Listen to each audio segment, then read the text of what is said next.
Assalamu alaikum wa rahmatullahi ta'ala wa barakatuh.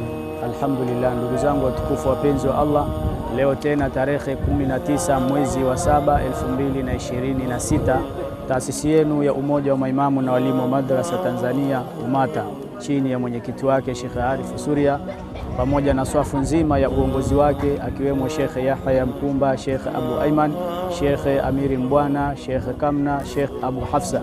Allah leo ametuafikisha, tumekuja mtaa wa Mivinjeni, kata ya Kiwalani, wilaya ya Ilala. Tumekuja kutoa huduma ya chakula hiki kama mnavyoona ndugu zangu, na hii ni juhudi inayofanywa na taasisi yenu ya Umoja wa Maimamu na Walimu wa Madrasa Tanzania kila siku ya Mungu kwa kuandaa chakula na kupeleka maeneo mbalimbali kwa ajili ya kuwawezesha wale ambao ni wahitaji. Ndugu yangu Muislamu, wewe ambaye unafuatilia juhudi hii, basi tuungane katika juhudi hii ili kuweza kufanikisha juhudi hii, na bila kuungana hatuwezi kufanikisha juhudi hii. Tunakukumbusha, lakini pia changia kwa namba zinazopita hapo chini, sisi tutafikisha. Jazakumullahu khair wa ahsan jazaa fi darain. Shukran.